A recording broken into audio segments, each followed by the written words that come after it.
Tiempo Internacional. El mundo en 7 días. El programa del Instituto de Relaciones Internacionales. Conducción: Cristian Reyes. Participan Norberto Consani y Juan Alberto Real. Producción general: Juana Álvarez Eiras.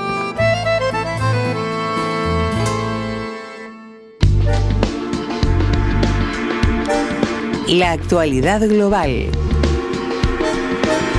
El mundo en 7 días. Irán. El presidente iraní ratifica la ley que suspende su colaboración con el Organismo Internacional de Energía Atómica. Masoud Pezeshkian ordenó el pasado 2 de julio la entrada en vigor de la ley aprobada por el Parlamento que suspende la cooperación con el Organismo Internacional de Energía Atómica, OIEA. Las autoridades de la República Islámica acusaron al organismo de parcialidad hacia los países occidentales y de justificar los recientes ataques aéreos israelíes contra sus centrales nucleares que se extendieron durante 12 días, provocando decenas de muertos. Estados Unidos-Vietnam. Acuerdo comercial en vísperas del fin de la tregua arancelaria. Después de meses de arduas negociaciones, el presidente de Estados Unidos, Donald Trump, anunció un acuerdo comercial con Vietnam.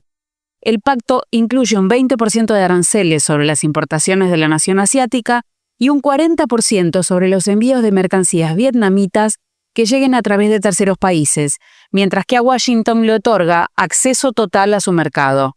Vietnam se exponía a una tarifa arancelaria del 46%. Mercosur.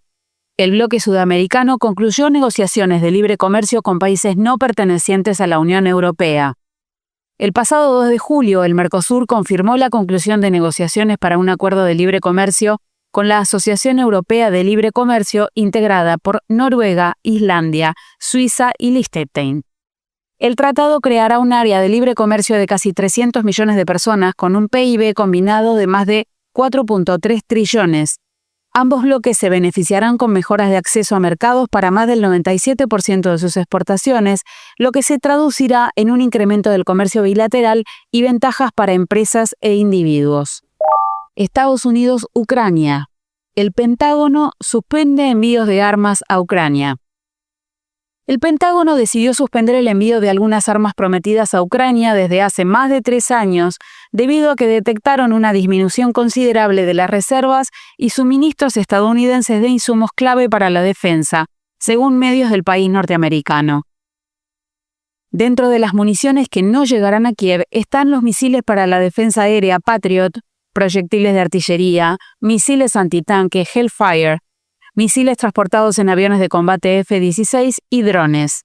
La decisión llega en el momento en que Ucrania se enfrenta a una intensificación de los ataques aéreos rusos. Rusia-Azerbaiyán. Crisis diplomática y acusaciones de discriminación enfrentan a ambos países. Las relaciones diplomáticas entre Moscú y Bakú se encuentran en su punto más bajo desde que Azerbaiyán concluyera que 2 de sus ciudadanos fueron asesinados bajo custodia policial en Rusia, en medio de redadas que el gobierno azerí denuncia como discriminatorias. Bakú acusa a Moscú y a los medios de comunicación rusos de fomentar un discurso de odio e intolerancia étnica contra sus ciudadanos. En represalia, Azerbaiyán detuvo a 15 empleados de medios de comunicación estatales rusos por sospecha de fraude. La entrevista de Tiempo Internacional. Estamos en diálogo con Michael Godbis, un amigo de la casa. Él es doctor en Relaciones Internacionales por la American University y es profesor universitario de Ciencias Políticas en el Sistema Universitario del Estado de Minnesota. Buenas tardes, Michael. Muchas gracias por estar con nosotros en Tiempo Internacional. Buenas tardes, Juan. Es un placer estar con ustedes otra vez. Realmente es un privilegio, no un placer, un privilegio, y por favor continuemos con una conversación animada sobre temas que realmente se están moviendo precipitadamente a través del tiempo y la distancia. Como experto en ciencias políticas y en relaciones internacionales y como ciudadano americano, te voy a hacer preguntas sobre la política doméstica de Estados Unidos y la política exterior, que es un tema que siempre influye en todos los países, sean países de América del Sur, sean países del Extremo Oriente. Acaba de aprobarse un presupuesto que, según estoy leyendo, va a generar un rojo de 3,3 billones de dólares. Ha sido muy criticado por parte de los demócratas que creen que allí van a encontrar una cuña para las próximas campañas electorales, ya que perjudica sensiblemente, según lo que estuve leyendo, a las clases más desfavorecidas. También fue muy criticada por Elon Musk, porque ataca reduce la asistencia a la transición energética y hace justamente más cara la tecnología. ¿Qué es lo que se está hablando y qué es lo que pensás vos de lo que se está hablando al respecto allí en Estados Unidos? En realidad, lo que sucedió es que para lograr que se pasara este presupuesto, se tuvieron que tocar fondos que no se tocaban antes, nunca se tocaron, que fueron los fondos de Medicare y Medicaid, que se destinan a la gente que se retira y a la gente que necesita los seguros médicos de última instancia que ofrece el gobierno de los Estados Unidos. Y eso fueron 3 billones o 3 trillones de dólares en fondos que dejan sin cubrimiento a por lo menos 30,000 personas en un análisis preliminar, y que realmente los republicanos no han hablado de eso, pero los demócratas lo han enfatizado pensando ya en las elecciones de medio término del año 26. También la independiente Oficina de Presupuestos ha indicado que esto va a incrementar la deuda de los Estados Unidos por 3 billones de dólares, que es algo realmente sumamente alto. Y ya antes de que se pasara este presupuesto, las casas que evalúan la calidad de inversión de los países habían bajado la evaluación de los Estados Unidos como país de inversión, habiéndole bajado un punto, por ejemplo, de punto positivo a punto, sin quitarle el punto positivo. Y esto es preocupante porque eso hace que el dinero que se presta a los Estados Unidos, no solamente de sí mismo, pero de otros, es más costoso.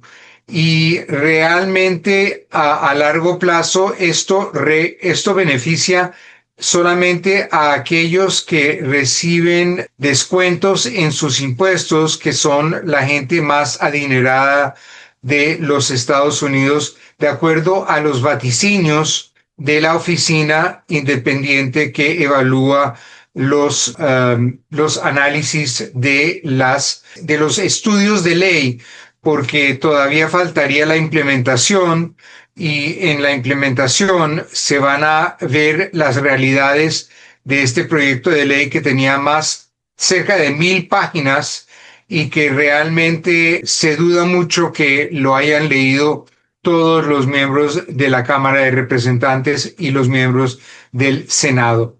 Michael, estaba viendo que inclusive pasó de manera muy ajustada, 218 a 214 los votos, y hubo republicanos, creo que 2, que votaron justamente con los demócratas, y en el Senado empató y tuvo que desempatar el vicepresidente. Es una ley, no sé cómo es la dinámica en Estados Unidos, pero me da la sensación de que sale con muy poco apoyo político. En realidad sale muy apretada, porque las mayorías que tienen aquellos que apoyan al presidente Trump, y realmente hoy en día hablar del Partido Republicano es un poco difícil, ya que el Partido Republicano se ha convertido en el partido de Trump. Tiene la mayoría de 3 personas en el Senado y de un máximo de 6 a 8 personas en la Cámara de Representantes. Son mayorías mínimas y no tienen el lujo de perder demasiados votos. Entonces hubo una negociación intensa y la presión intensa del presidente, que amenazó con poner un candidato en contra de aquellos que votarían en contra de este hermoso plan de impuestos, como lo llamaba el presidente, si votara a alguien en contra de este plan, y la gente realmente se sentía amenazada, y la senadora Murkowski de Alaska realmente lo ha declarado anteriormente, que ella se siente personalmente amenazada por las intimidaciones que se hacen en contra de los senadores y los congresistas cuando no responden a los deseos del presidente Trump, dada su popularidad. Pero tenemos que apartar esa popularidad y decir que el presidente Trump solamente ganó por el 1.9% de los votos en el voto popular. Lo que sucede es que tiene una mayoría en el voto electoral, pero no tiene una gran mayoría en el voto popular, y es por eso que el Partido Demócrata se está aferrando de la oposición que se ve en las calles, por ejemplo, durante su cumpleaños, cuando hubo unas protestas de los no reyes, donde se estima que más de 5 millones de norteamericanos salieron en protesta en contra del presidente Trump, al mismo tiempo que él celebraba los 250 años del ejército. Muchos visibilizaron ese enorme desfile, fantástico desfile que hicieron las Fuerzas Armadas de Estados Unidos como un homenaje personal al presidente. Es muy apropiado que traigas a colación que el eslogan era "No Reyes", porque parecía justamente una celebración del cumpleaños de Donald Trump más que el aniversario del ejército de los Estados Unidos, ¿no? Y sin embargo, cuando se hizo el análisis de cómo marchaban los hombres y mujeres del ejército, realmente no marchaban con la precisión con la que marchan en los desfiles militares dentro de los cantones militares. En los Estados Unidos no tenemos una tradición de desfiles militares. Este realmente es el primer desfile militar que no sea después de una guerra, después de que por ejemplo, se ganó la Segunda Guerra Mundial o un suceso similar, y realmente las otras guerras no han tenido ese mismo desenvolvimiento. Y los soldados realmente caminaron por la avenida, y el presidente no tenía una gran audiencia, ya que había más personas en las protestas de oposición. Así es que hubo una dura crítica por los críticos. Claro que la gente que lo apoyaba lo vio como algo muy espectacular, ya que pasaron helicópteros y aviones, pero realmente fue una parada, un desfile que en comparación a los desfiles que se hacen dentro de instalaciones militares, no tenía la precisión que se tiene cuando se tienen uniformes de combate, y también estaban en uniformes de fatiga, o sea, estaban en uniformes que se usan cuando están fuera de sus uniformes formales. ¿Se ha hecho, Michael, una lectura política de lo que estás señalando, o es que fue preparado de manera apresurada el desfile? No, lo que sucede en un desfile lo preparan los mandos militares, y aunque hubo varias representaciones históricas de los uniformes que se usaron, digamos, en la guerra de independencia, en la guerra civil, en la Segunda Guerra Mundial, en la guerra de Corea, en Vietnam, en los distintos conflictos donde ha estado presente las Fuerzas Armadas, el resto de las tropas estaban en sus uniformes que utilizan en el día a día, el uniforme camuflado, y esa decisión la tomaron los comandantes, también a sabiendas que había un calor tremendo, esto en la mitad del verano en Washington, que es caliente y húmedo, y que causaría grandes dificultades en los uniformes formales, que son de lana y que son pesados, y que posiblemente hubiesen podido causar unas lesiones de salud en algunos de los que estaban marchando. pero se puede dar una lectura distinta, y esa es la lectura que dieron los críticos, que dijeron que eso realmente era un desfile donde se deslizaban los soldados en cambio de marchar de una manera disciplinada como lo hubiesen hecho dentro de una instalación militar. Si esto se llevaba a cabo dentro de un fuerte militar, esta hubiese sido una marcha disciplinada, como la es cuando, por ejemplo, se gradúan los cadetes en las academias militares de los Estados Unidos, que son marchas realmente impresionantes, muy disciplinadas, y que son con uniformes de lana. Tiempo Internacional. El programa del IRI. Estamos en diálogo con Michael Godbis. Él es doctor en Relaciones Internacionales por la American University y es profesor universitario de Ciencias Políticas en el Sistema Universitario del Estado de Minnesota. Para ir cerrando, te voy a hacer una pregunta muy difícil y lamento ponerte en este aprieto.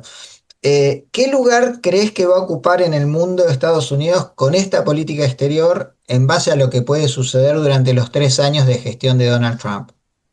Los 3 años que restan de gestión de Donald Trump. Bueno, la bolita de cristal la perdí hace mucho tiempo y me gustaría encontrarla porque yo creo que me enriquecería mucho, pero si no tengo bolita de cristal, si miro en la taza o el plato donde tengo el agua y dejo que el agua se me estabilice, yo veo que hay un problema serio donde el presidente Trump no ve las consecuencias de sus acciones domésticas en relación al mundo internacional. Él realmente no parece tener interés en las consecuencias de lo que hace en el mundo internacional, diciendo, por ejemplo, no voy a defender a aquellos que no pagan el 2% o el 5% de lo que les corresponde pagar en la OTAN.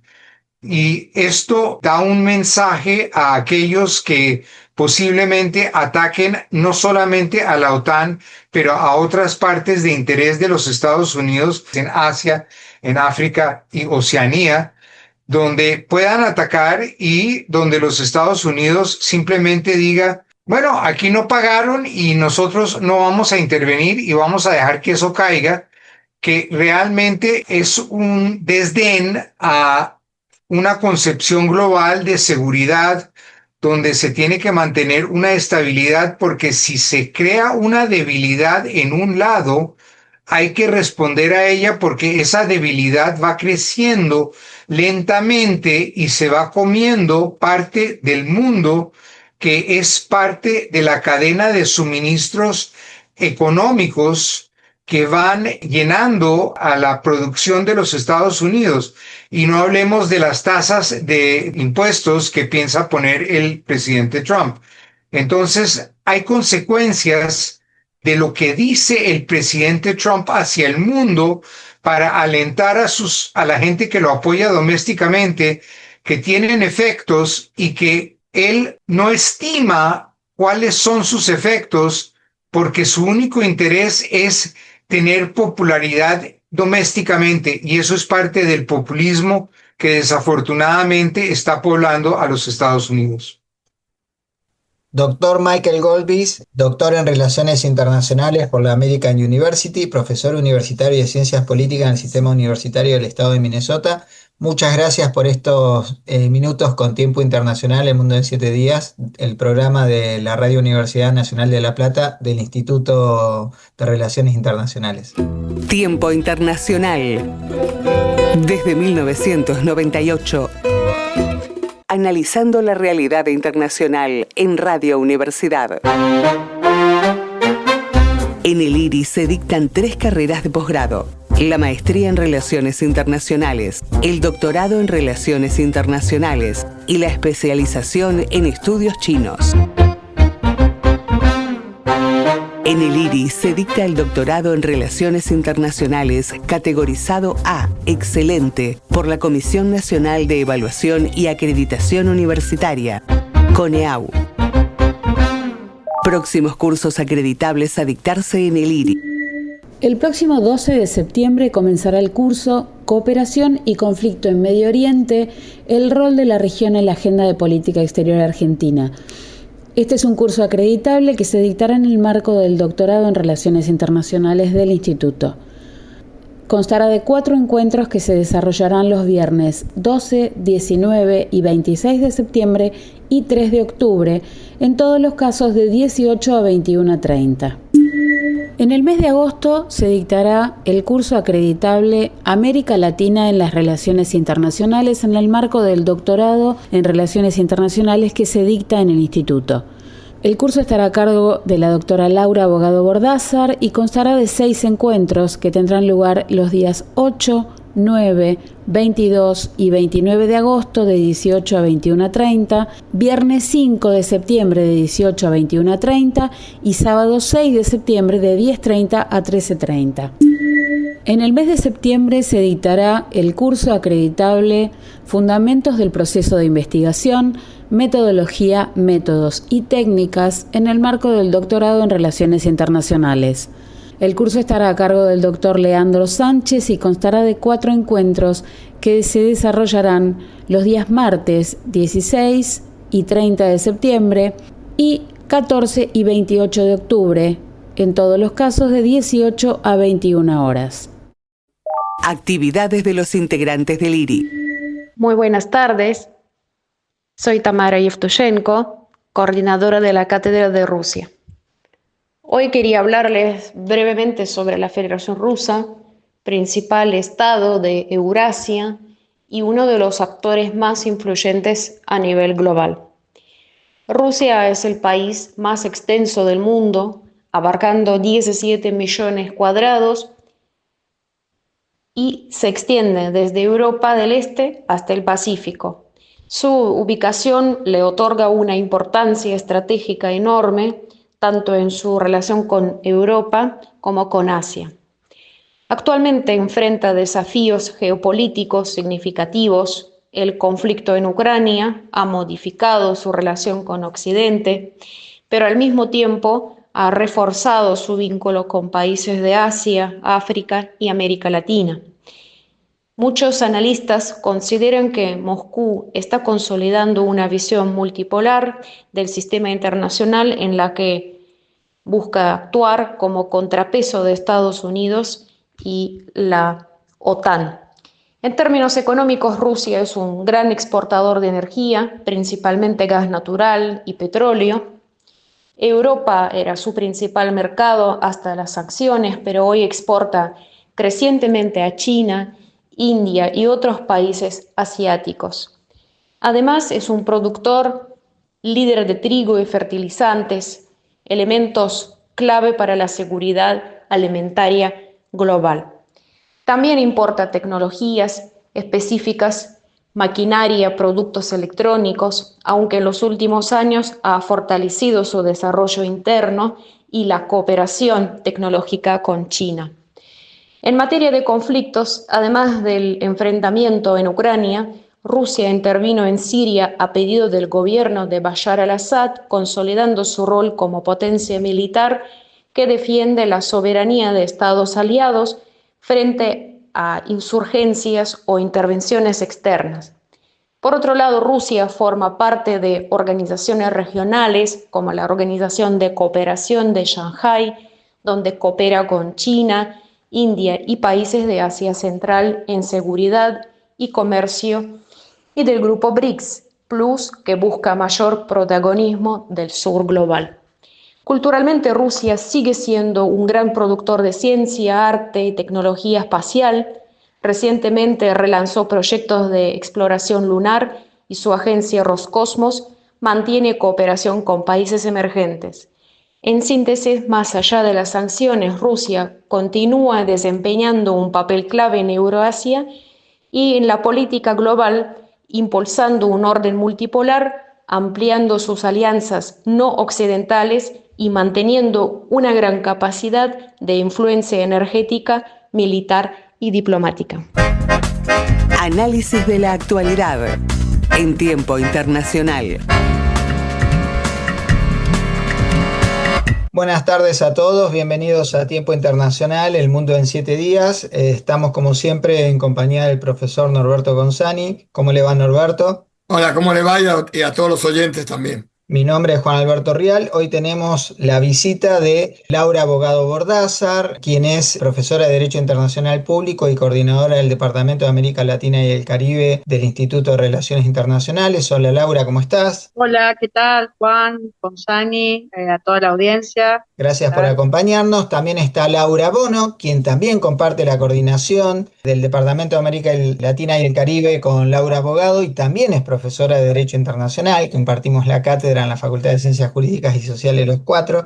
Laura, bienvenida, muchas gracias por acompañarnos hoy en Tiempo Internacional. Bueno, muchas gracias, Juan, muchas gracias, Norberto, gracias por habernos convocado para este episodio. Hace poco ha terminado la reunión número 60 del Consejo del Mercado Común, así como la reunión de presidentes del Mercosur, en donde Argentina entregó la presidencia pro tempore a Brasil. Se ha dicho mucho, se han sacado muchas conclusiones, ha habido múltiples fotos, se han sacado conclusiones con respecto a la foto. ¿Qué evaluaciones podemos hacer de lo que ha sido esta reunión, Laura? A ver, las conclusiones fueron también muy variadas, ¿no? Una de las cuestiones, por lo menos a mí me gustaría apreciar, tiene que ver con que, bueno, hubieron algunos desencuentros en la propia reunión, eso se vio en la foto, se vio también en la resolución final que hubo de presidentes del Mercosur. Yo creo que una de las cuestiones en las cuales habría que hacer especial hincapié o habría que mirar de cara al futuro tiene que ver con lo que va a ocurrir o lo que puede ocurrir a partir de las nuevas reglamentaciones del arancel externo común, ¿no? Creo que allí Argentina y Brasil son aquellos estados que tienen mayor desencuentro en este sentido, ¿no? Ya sabemos que el gobierno argentino lo que pretende es flexibilizar el Mercosur, o sea, lo habían pretendido otros países, tanto Brasil en el pasado, después Uruguay 2 veces, Paraguay acompañó, creo que igual Paraguay es el país que menos le conviene que el Mercosur se flexibilice o que se flexibilice el arancel externo común. Pero bueno, ahora creo que Argentina va por eso y creo que una de las motivaciones por las cuales pretende flexibilizar el arancel externo común tiene que ver con esta idea de querer negociar algún tratado de libre comercio con Estados Unidos, cosa que sabemos que no puede, porque la propia legislación del Mercosur, tanto el Tratado de Asunción como otras decisiones posteriores lo prohíben, ¿no? Las negociaciones tienen que hacer en bloque. Creo que Argentina a lo que aspira es un poco a eso. A lograr un poco el consenso entre las diferentes posiciones del Mercosur. No olvidemos que años anteriores, sobre todo Uruguay, llevó esta bandera y transversal a diversos gobiernos, por lo cual habría que poner también el foco en cuál va a ser la decisión a ese respecto. Hubo negociaciones previas por las cuales Argentina consiguió el visto bueno de Brasil para aplicar como un régimen de excepción a 50 productos en la lista del arancel externo común que beneficiarían a Estados Unidos. Y por otro lado, un dato sobre el cual me gustaría el análisis de ustedes, tanto de Norberto como tanto de Laura Bono como de Laura Abogado, lo duro del discurso de Javier Milei, donde mencionaba la necesidad de flexibilizar el Mercosur, abrirlo al mundo, y que es un camino que transitaríamos acompañado por los socios del Mercosur o en soledad de ser necesario, ¿no? Fue interesante el domingo en La Nación el reportaje al ministro de Economía de Brasil, que fue candidato a presidente, que perdió por muy poco con Bolsonaro, y él decía 2 o 3 cosas interesantísimas. Primero, que él dice, bueno, mire, o vamos juntos, bueno, el que se quiera ir se va, pero dijo una cosa muy interesante. Cada uno con su sistema democrático establece el régimen que quiera. Ahora, es mucho más beneficioso para los países negociar en conjunto con 300 millones de personas que negociar en soledad. Yo no me voy a meter, dijo, con toda, digamos, equilibrio, yo no me voy a meter en lo interno, ustedes, digamos, de lo de Argentina. Y además dijo, no podemos ser tontos tampoco, que nosotros nos abramos al mundo y nada menos que Estados Unidos se quiere cerrar al mundo. Es decir, los poderosos, en este caso Estados Unidos, se cierra y nos exigen a nosotros que nos abramos. Me impactó muy positivamente las declaraciones de Adán, ¿no? Sí, sobre ese punto en particular hay que tener en consideración que el tema de la negociación conjunta de los países del Mercosur hacia el exterior es casi la base fundacional del Mercosur. el tema se pone, digamos, de relieve o hace crisis fundamentalmente a partir de la caída de Brasil como Estado que podía, a través de su poder, conllevar, digamos, el consenso regional. Entonces vimos ese quiebre en cuanto a la negociación de los países del Mercosur hacia el exterior, fundamentalmente lo que tuvo que ver con la etapa de la pandemia. Esto no es nuevo y también lo vemos con su relación con referencia a las negociaciones con China. Hay muchas señales que no son exclusivamente de ahora, que da pie o da cuenta de un quiebre de esta cuestión dentro del ámbito del Mercosur en diferentes gobiernos. Eso tiene que ver también con un contexto regional y global que hace que la cooperación empiece a ceder y da lugar más a las confrontaciones. Y el tema del Mercosur y la negociación hacia el exterior, digamos, siempre fue un plus de necesidad para la región, ¿no? El hecho de poder llevar negociaciones conjuntas hacia terceros países a los efectos de poder coadyuvar un poder puntual dentro del seno del bloque. Yo no sé si comparten mi sensación. Vos bien señalabas, Laura, el momento en cierto aspecto de fatiga del Mercosur en el contexto de la pandemia. Hay mucho ruido en cuanto a los vínculos interpersonales de los líderes de los países que integran el Mercosur, que independientemente de que uno pueda plantear la necesidad de modernización de la institucionalidad y la puesta al día del plexo normativo, los vínculos interpersonales han influido mucho en la dinámica de evolución del Mercosur. Recordemos que una de las tradiciones que se rompió en el gobierno anterior argentino fue el hecho de que el presidente argentino siempre tenía su primera visita de Estado a Brasil, el electo presidente de Brasil tenía su primera visita de Estado a la Argentina. Eso no pasó en el gobierno pasado de Alberto Fernández con Jair Bolsonaro, con quien tuvieron una pésima relación en términos personales, y algo similar se está dando entre Javier Milei y Luis Ignacio Lula da Silva.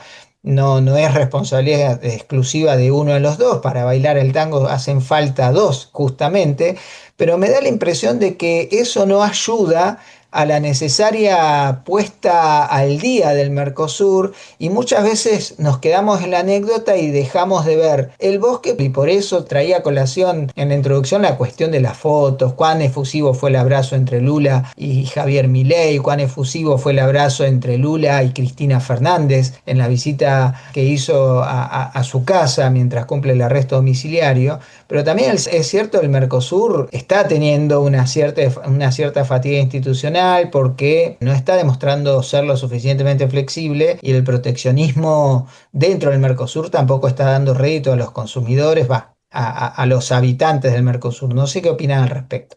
Esta fatiga, como bien la mencionás vos, Juan, creo que no es de ahora, hace un tiempo ya que el Mercosur, me animaría a decir que por lo menos 2016, 2017, fue, digamos, conjuntamente con un declive que hubo en todo el proceso, en todo el integracionismo sudamericano, por decirlo de alguna manera, ¿no? Por restringirlo a nuestra región de Sudamérica. O sea, hubieron varios factores que impactaron en esta desilusión que hubo un poco y en este dejar de lado, a ver, los impulsos integracionistas ya desde hace por lo menos una década, ¿no? O sea, no es nuevo esto.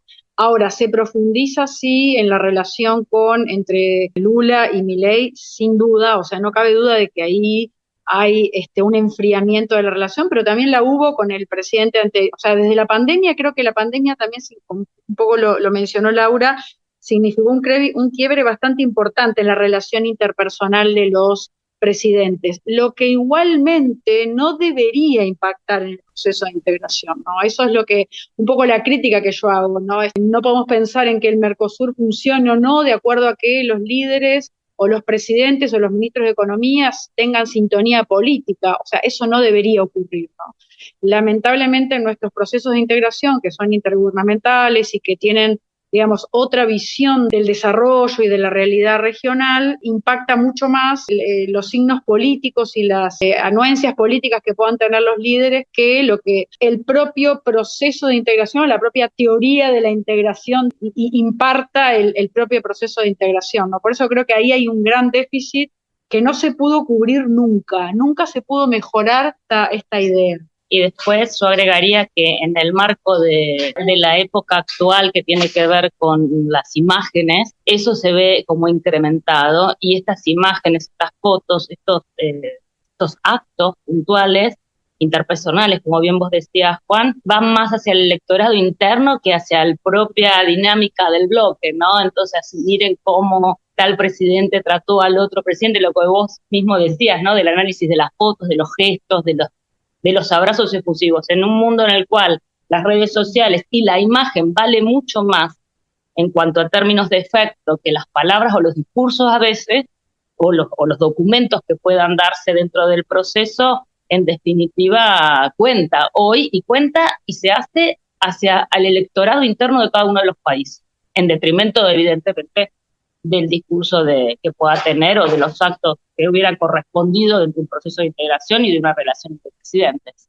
Excelente observación. Nos falta institucionalización y tenemos el ejemplo de Europa. El ejemplo de la Unión Europea es muy claro. Evidentemente nosotros tenemos un grave déficit con el tema de la solución de controversia. No tenemos una corte que sigue sin resolverse, digamos, una cuestión que tiene que ir forzosamente más allá de los ejecutivos. Es mucho presidencialismo. Este es un problema latinoamericano muy grave, que a veces del caudillismo, cualquiera sea el color ideológico, cualquiera sea el color político, no se construye nada si no se construye a través de instituciones. Y evidentemente mucho en el discurso, como bien decía vos, Laura, el discurso, digamos, de para adentro. Esto era a ver si lo abrazo, lo miro, a ver qué pasa adentro, si soy más o menos progresista. Por eso decía yo, me pareció interesante la reflexión del ministro de Economía Haddad, como la del presidente Orsi de Uruguay, que también tuvo muy oportuno lo que dijo. Si vamos a depender de la situación política, el color político, bueno, no vamos a construir nunca nada. Fíjense ustedes la diferencia brutal entre Bolsonaro y Lula, la diferencia que puede ser entre Cristina y Milei, por poner dos ejemplos extremos. No esa diferencia que hay en Uruguay, por suerte, ni tampoco existe en Paraguay, pero sobre todo en Uruguay. Evidentemente es muy difícil. Es increíble, por nosotros ahora tenemos gente que ha ingresado, el caso Bolivia, o algunos que estaban ahí, ponemos invitados especiales, Panamá, o bueno, Chile, de alguna manera el Mercosur político, pero no nos ponemos, no ensablamos los propios presidentes nuestros. Y ahí tiene, como vos decías, Laura Bono, decías del tema de Brasil, porque Brasil es el más, obviamente, es el más poderoso y el que de alguna manera tiene que liderar esto, pero Brasil está muy histórico, no por Lula, no, históricamente está muy, muy en contra de cualquier normativa supranacional. Eso la clase política, la clase académica, todo. Es muy difícil jugar este partido si uno no tiene la grandiosidad, digamos, de una verdadera integración. Y eso es lo que yo me pregunto, si el impulso integracionista sigue vivo en los pueblos que son parte del Mercosur. Porque si uno traza un paralelo, la declaración de Fernando Haddad, nadie está obligado, como respuesta a lo que Javier Milei dijo de la posibilidad de que Argentina transitara el camino de la apertura comercial en soledad. Si hacemos un paralelo, Alberto Fernández se lo dijo a la calle Pou, cuando la calle Pou planteaba la necesidad de abrir el Mercosur porque Uruguay estaba buscando un acuerdo de libre comercio con China. Ahora es Argentina quien, en teoría, yo digo en teoría, porque aparentemente esto en la Casa Blanca no cuenta con la misma iniciativa, estaría buscando un acuerdo de libre comercio con Estados Unidos. Lo cual a mí personalmente, en este aspecto soy absolutamente personal, me parece un disparate. Hacer un acuerdo de libre comercio con una economía que es competitiva en prácticamente todos los sectores sin ser complementaria con la Argentina es como pegarse un tiro en los pies. Pero bueno, a Alberto Fernández se lo dijo a Luis Lacalle Pou. Ahora se lo dijo Fernando Haddad a justamente Javier Milei. Me pregunto si sigue existiendo la iniciativa de integrarnos, porque más allá de los análisis que podamos hacer desde la academia, confluencias, hipótesis de confluencias, más que hipótesis de conflicto, la necesidad de construir una identidad mercosuriana. Es un proceso que ya lleva 34 años de iniciado en conjunto por los 4 actuales. Si vamos más atrás, nos vamos a 1987, inclusive 1986, cuando eran tan solo Argentina y Brasil. Hay alguna suerte de desgaste, lo que no se ve necesariamente de manera muy clara en la Unión Europea, pero también hay indicios de desgaste en la Unión Europea. Y me pregunto si más allá de algunos sectores como la industria automotriz que produce a escala entre Argentina y Brasil, la industria sojera en Argentina y Brasil, esto no es una estructura que está empezando a tener rajaduras y si no se reparan rápido termina de deteriorarse para destruirse, o simplemente es la famosa crisis de los 40 años. No sé cuál es la opinión que tienen ustedes. Yo pienso dos cosas. Primero, hubieron otras instancias, en otras épocas del Mercosur, donde se elaboraron algunas políticas públicas regionales que, digamos, sirvieron y que sí derramaron de alguna manera en algunos sectores de la población civil. Entonces yo creo que si a la población civil no le damos ningún tipo de respuestas, ningún tipo de programas o políticas regionales que puedan tener algún interés, claramente la poca apuesta que pueda venir de parte de la sociedad civil, creo que, o sea, el Mercosur sí puede tener un serio, desgaste. Me refiero, por ejemplo, a lo que ocurrió durante un tiempo bastante largo con los proyectos que se financiaron con los fondos del POSEM, o me refiero a las cumbres sociales del Mercosur, o me refiero a algunas iniciativas como Mercociudades, o a las propias iniciativas que fueron muy mínimas, pero que involucraban, por ejemplo, a las sociedades en las fronteras, ¿no? A donde se palpa realmente la integración regional, ¿no? Entonces, si vamos desvirtuando estos pequeños avances a nivel social, que son los que demoran mucho más, ¿no? Porque políticamente se puede construir y económicamente se puede construir de un día para el otro, o por lo menos cuesta menos. Socialmente cuesta mucho más. Entonces, si les quitamos esos pequeños espacios o esos pequeños proyectos, ahí creo que podríamos estar en serios problemas. Y yo, digamos, desde un punto de vista quizás más macro, hay que tener en consideración, me parece a mí, no sé si están de acuerdo, que el Mercosur está pensado o fue pensado en sus inicios dentro de un orden internacional determinado y hoy tiene que afrontar un mundo totalmente diferente, con lo cual yo creo que hay que ponerse a pensar en serio qué tipo de integración queremos, para qué queremos integrarnos, digamos, y cuáles son las metas en conjunto que podamos tener entre todos, más allá de las diferencias que existen, sin copiar a ningún otro proceso de integración, porque son sociedades diferentes y en definitiva los procesos de integración se estructuran en base a sociedades, y las sociedades cuando no son iguales no pueden copiarse modelos. O sea, no necesariamente la integración es un fin en sí mismo, sino un instrumento para alcanzar algún objetivo. Y lo que me parece que nosotros no tenemos en la región ante un nuevo escenario internacional son los objetivos claros hacia dónde queremos ir. Cuando tengamos los objetivos claros hacia dónde queremos ir, vamos a poder plantear cuál es la estructura de integración que necesitamos. Me parece que digamos, los pasos son esos, más allá de que concuerdo con Laura que aquello que se alcanzó y que tiene un impacto social directo sobre el territorio debería mantenerse. Bien, le agradecemos a Laura Abogado Bordázar, secretaria de la Maestría en Relaciones Internacionales, docente de Derecho Internacional Público, y a Laura Bono, magíster en Relaciones Internacionales, docente en Derecho Internacional Público, ambas coordinadoras del Departamento de América Latina y el Caribe, haber compartido con nosotros estos minutos en Tiempo Internacional. Hasta la próxima. Continuamos con el análisis de la actualidad en Tiempo Internacional. Seguimos en Tiempo Internacional, El Mundo en 7 días. Profesor Consani, ¿qué conclusiones saca con respecto a los aportes que tan pertinentemente Laura Abogado y Laura Bono nos trajeron al programa? Efectivamente, fue la reunión que se hace entre presidentes, que se hace 2 veces por año, y había que hacer un balance, digamos. Hay un desgaste y también hay un problema de falta, digamos, de empatía de los presidentes, tanto los presidentes actuales como los presidentes de la época anterior de Alberto Fernández y Bolsonaro.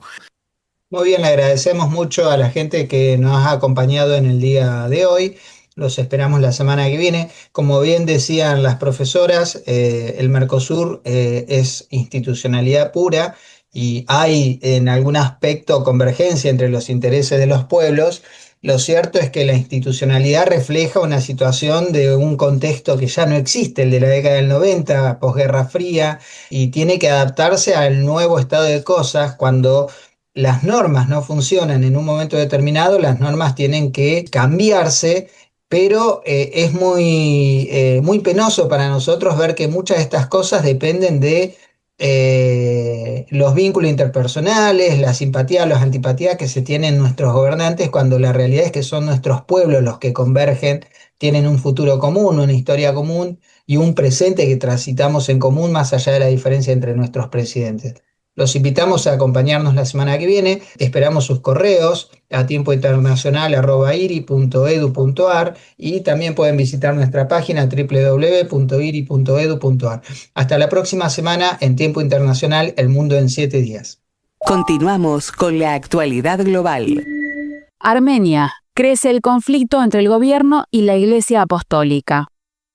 En un escenario que mezcla política, fe y poder, el primer ministro armenio, Nikol Pashinyan, ha desatado en las últimas semanas una embestida pública sin precedentes contra la Santa Sede de Esmaciadín, al lanzar serias acusaciones contra la estructura clerical y particularmente contra el patriarca supremo de la Iglesia Apostólica, Karekin II, a quien señaló de haber roto su voto de celibato y tener un hijo. El patriarca denunció una ofensiva planificada del Poder Ejecutivo y advirtió que no solo es una embestida contra la Iglesia, sino contra los valores fundamentales del Estado armenio. Rusia, Afganistán. El Kremlin reconoce oficialmente al gobierno de los talibanes.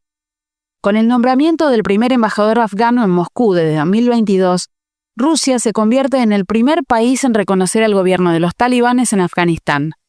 La decisión abriría importantes oportunidades comerciales y económicas con el país asiático, pero supone un gesto que rivaliza con Estados Unidos, país que libró una guerra de 20 años contra el Talibán. Francia, China. Funcionarios franceses acusan a China de usar sus embajadas para desacreditar el rendimiento de los aviones Rafale. Funcionarios militares y de inteligencia franceses afirman que China utilizó sus embajadas para promover una campaña de desinformación destinada a sembrar dudas sobre el rendimiento de los aviones Rafale durante los enfrentamientos militares que se sucedieron entre India y Pakistán en mayo pasado. El objetivo era socavar las ventas de los cazas fabricados en Francia mientras se promovía el hardware militar de fabricación china. Polonia. Ante la crisis migratoria, el gobierno polaco introducirá controles fronterizos con Alemania y Lituania. Polonia introducirá controles fronterizos con Alemania y Lituania en respuesta a las crecientes críticas sobre la decisión de Alemania de devolver a Polonia miles de migrantes que, según ellos, habrían cruzado ilegalmente la frontera. La decisión fue anunciada por el primer ministro Donald Tusk durante una reunión de gabinete. Dado que Polonia, Alemania y Lituania forman parte del espacio Schengen, los controles fronterizos entre ellos solo pueden realizarse en circunstancias excepcionales, ya que normalmente hay libre circulación de personas a través de las fronteras dentro de la zona. Surinam. Jennifer Gerling-Simons se convierte en la primera mujer presidenta del país. La Asamblea Nacional de Surinam eligió el pasado 6 de julio a Jennifer Gerling-Simons, de 71 años, como la primera mujer en ocupar la presidencia del país para gobernar durante los próximos 5 años. Su elección tuvo lugar tras los comicios legislativos del pasado 25 de mayo en medio de un auge petrolero sin precedentes para el país sudamericano. Tiempo Internacional. El Mundo en 7 días. El programa del Instituto de Relaciones Internacionales.